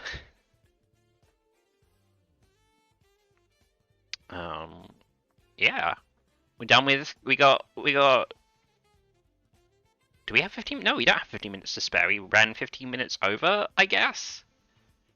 Oh, right. We finished at 10? I thought we finished at 10:30. Or is it 10:30? No, it's 10:30, right? I don't know. I don't remember. But we've... Oh, wait. No, there are two other things we want to talk about. There's three other things I want to talk about. One of them is going to be real quick, though, and that's just to go look at the top most hype games on the Master Games list, most of which we've already had drafted in our league, so it's not... the only thing on here that I don't think anyone picked in our league is Starfield, which is supposedly coming this year. Which I don't believe. I don't know. I don't think that's true. I think it's just gonna be another Bethesda game.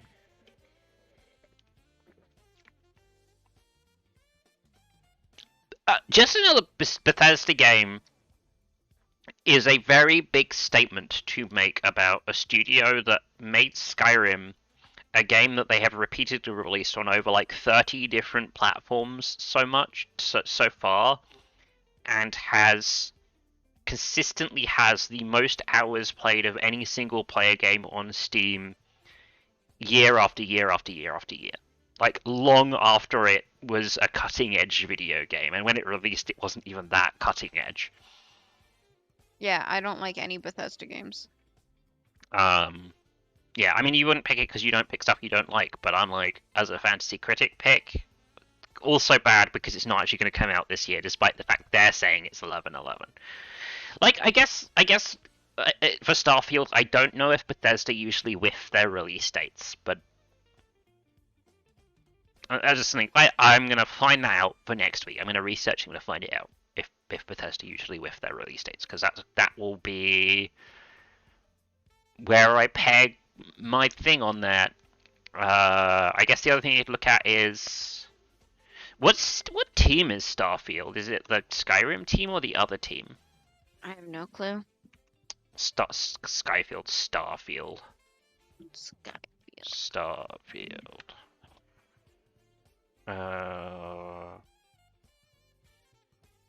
Oh, there's no indication about the team that is working on it.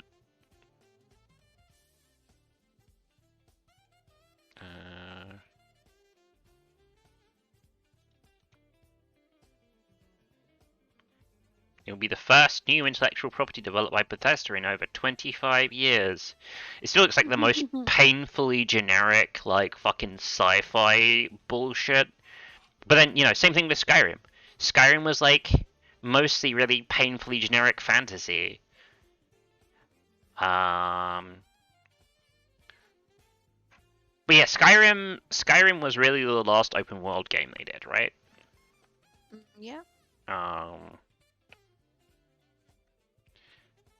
So Skyrim Special Edition is 81 points on OpenCritic. Congrats to Skyrim.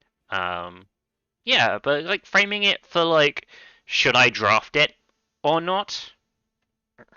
Fucking maybe. You know? Do I think it's going to be a good, interesting video game? I guess we'll see. Hollow Knight you picked, Plague Tale, Total War, Warhammer 3. Nobody's drafted yet. Dying Light, no. Pokemon, Splatoon. Blah blah blah blah blah. Uncharted. Oh, is a remaster, so we can't pick it. Tunic.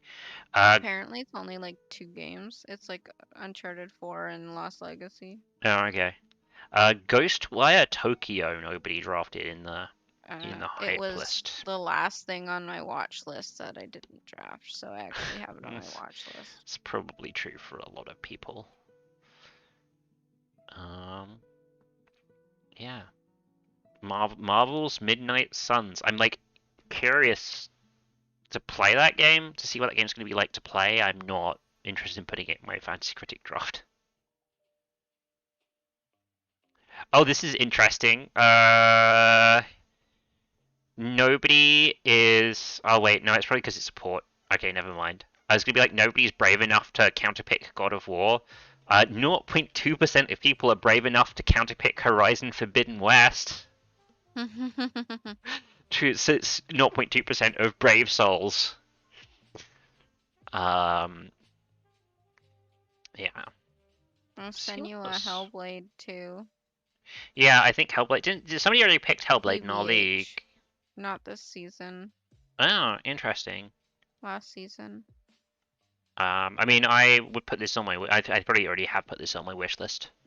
to be like, if it gets a quarter, I'll consider it. But I also suspect that that sort of like lax attitude is why it will be picked out from underneath me. And like, I don't know, I'm less worried about good, like, games of good pedigree being torn out from underneath my feet because if you pick if you click on the counter pick percentage on the master list, the top counter picked thing is I Am Jesus Christ. hang on, wait. 4.2% of people picked this game.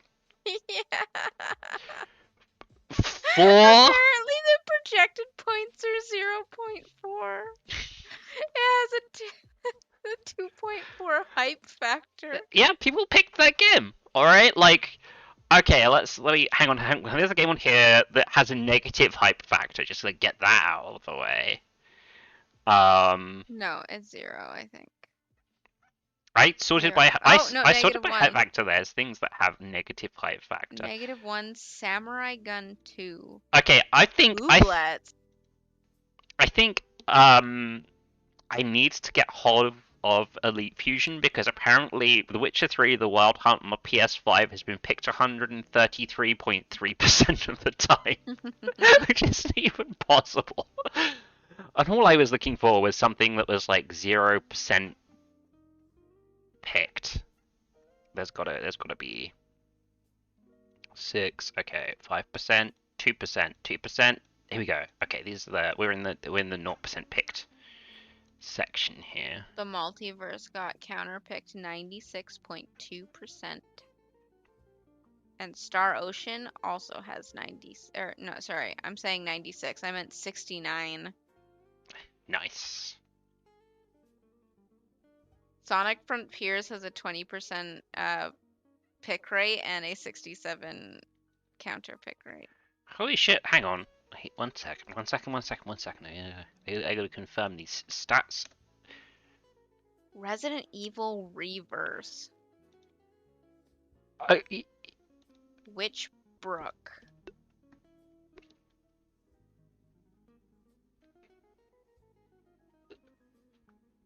Okay.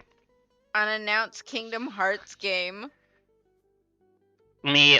Unannounced new Silent Hill game. In fact, no. This is gonna blow your mind even more. Fucking. No. Actually, this is probably the one to go for. Is you know Serial Cleaners? Yeah. That like puzzle stealth game where you have to clean up. Yeah. Nobody's picked it yet at all across the entire league. 0% of people have picked that game. Like more people have picked I Am Jesus Christ. Do you think there's more groups like us that have some sort of like I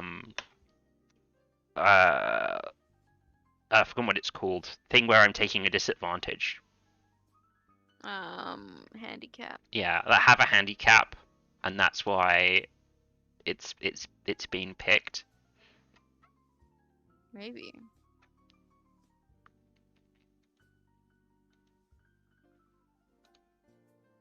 Goodbye Volcano High. Ooh, I want to play that game. I'd never draft it. But I want to play it like a lot. 7.7% pick, 27 counter pick rate. Yeah, I think it's a very safe counter pick. Frog Detective 3 Corruption at Cowboy County. You're a monster for counterpicking. Hey, if one of our 2 viewers is watching and counterpicked that game, you're a monster for doing that. Frog Detective 3? Any of the Frog Detective games. It has a 2.6% pick rate and a 27.3% counter pick rate. Yeah, this will make you feel very satisfied. Lord of the Rings Gollum has a 55.1% counter pick rate. You are not the only person who thinks that Gollum looks ugly. It's not high enough. There's a good reason. It just says 2022 estimate for Frog Detective, so people might be counter picking it, hoping it doesn't come out this year. Oh, okay. Well, that's fine. Demon Throttle. I don't even know what this game is. I'm kind of interested in Card Shark. That looks neat. Oh, I forgot about Have a Nice Death. Bug Snacks Isle of the Big Snacks has a 50% counter pick rate. Nobody bid on.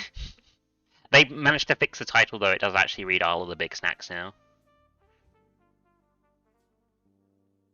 Bid on that right now. Ooh, man, I'm jealous of whoever got to counter pick Final Fantasy Remake Part 2.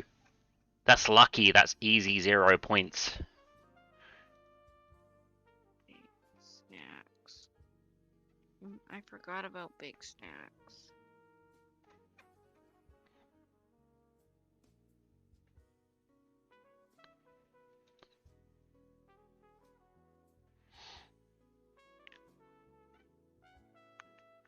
Alright, how many of these games in the hype factor thing should I put in a list so that we can monitor them moving around? Like 10? Like top 10? Top 20? Top 20. Top 20? Okay. Probably if I just grab the whole first page. Hey! Moss Book 2 is on the first page of this. Sick. Elden Ring. Horizon, Legend of Zelda, Gran Turismo, Cuphead, Mario, Starfield, Hollow Knight. It has a 83% pick rate and a 9.8% counter pick. Silksong? There are some pretty big believers that it's coming out this year. It's gonna come out this year. You really think so? I really Don't think toy so. with my emotions. I'm not. I really think that it's gonna come out this year. Nice. A Plague's Tale also has a really high pick and low counter pick rate.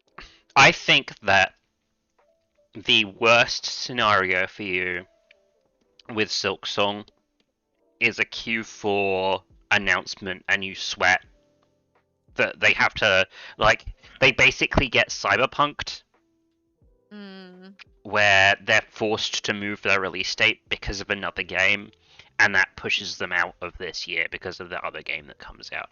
I don't think Silksong would have to release at a different time because of another game. Yeah, or some other extenuating circumstance. Yeah. I think that's the thing. Silksong would have to worry about that. I don't think that you are they could release it tomorrow, and I'm sure they would fucking get all the money. I don't think that you're gonna lose that game. You're gonna miss that game because they shift their release date or what have you.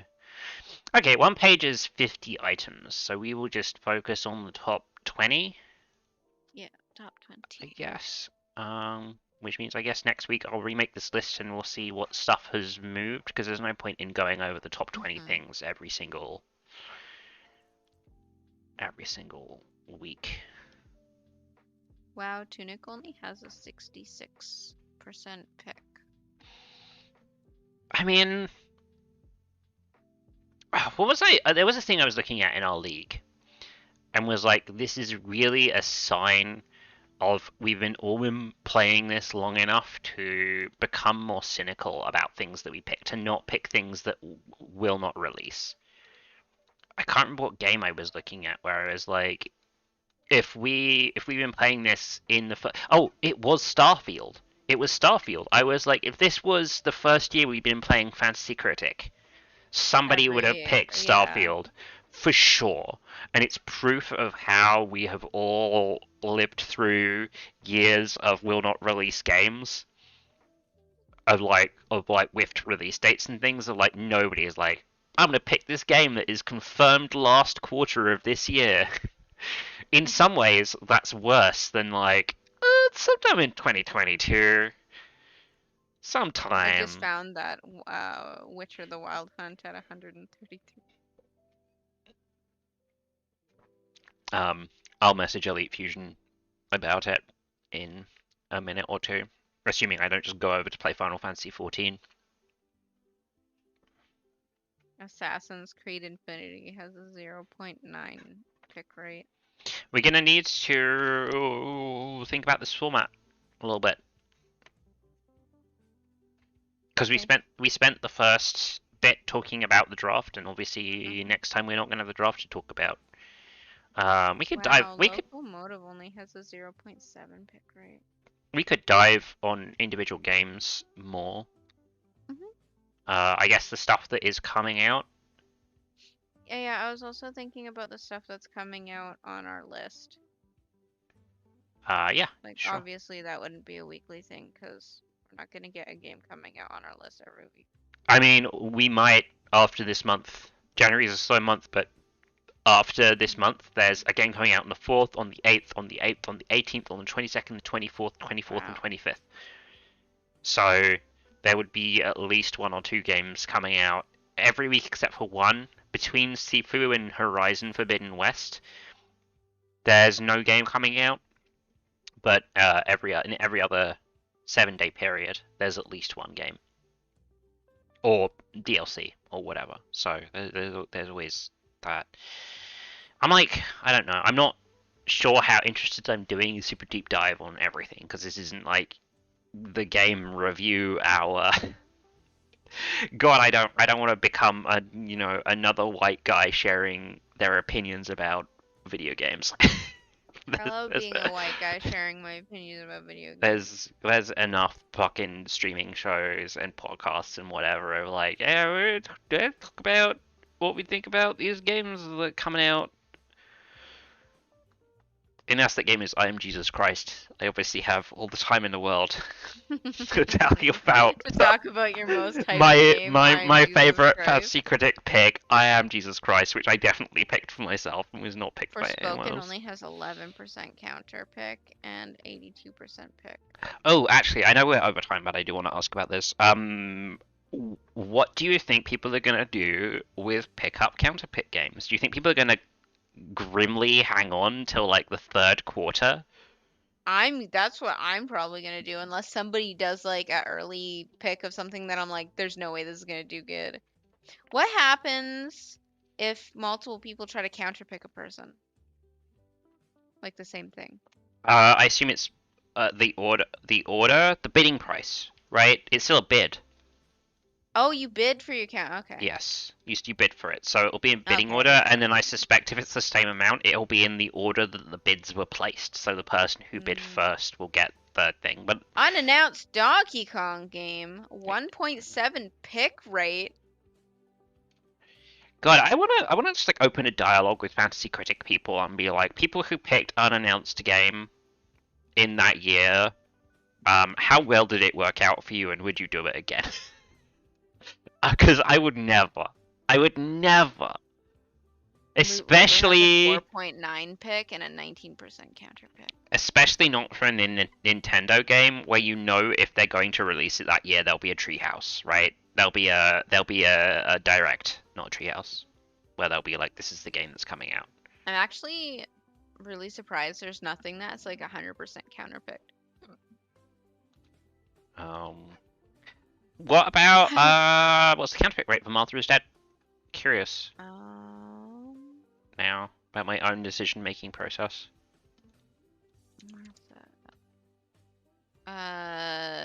So it's 5.4% picked and 26.1%. Okay, I'm in good company, basically. I'm gonna check Lego.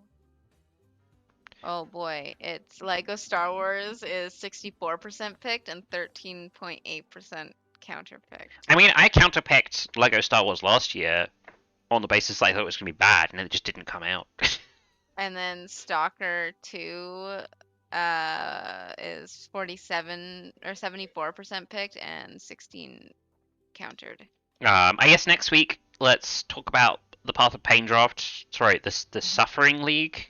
The Suffering League, I think, is the name I want to go with. I'm surprised. Well, Pokemon Generation 9 is 0% That ping, the message from the bot, Mm-hmm. I think was really Today? recent. It was today, Okay. so it's just people haven't had the opportunity to do it. Pokemon Arceus is 79% picked and 35% counter picked. All right. I'm gonna shut the streaming because I want to play video games. Okay, Thanks I'm gonna go. for watching our show. Thanks to Elite Fusion for doing Fantasy Critic, so we have this thing to talk about and yell at each other over. Thanks to Dr. Cat, who does the Discord bot that we use to get the names, the dates of all the updates to Fantasy Critic. So we have that thing is a game changer, to be honest. honest. Yes, it really is. It's probably why we still have. Even without Fantasy Critic, I just like that it exists. Yes. I find out so many things through it. We should dig into that next week. I want to talk about it because I love it a lot. Yeah, I think it's like that's all the thank yous and stuff I have. Let's do this again next week, and you can yell at me more for not caring about Planet Lana after watching 7 minutes of stuff and still being like, yeah, but what do I do in this video game? It's a fucking, you know what you do. It's a fucking adventure game. That's like being like, oh, what do you do in Somerville? You know what you're gonna do in Somerville because it's the same fucking people. Yeah, because I played Limbo and the other game, but Planet of Lana, do they have another game? I don't know, but it's like another adventure game. If the developers of Planet of Lana had another video game, then I'd be like, oh, it's gonna be like the other Planet of Lana developers game. The publisher, Wishfully. They founded in 2018, so I very much doubt that they have. Oh wait. Planet Alana. Yeah. Okay. I just okay. Cool. I'll see you. I'll see you soon, and we'll hang out here next week. Bye.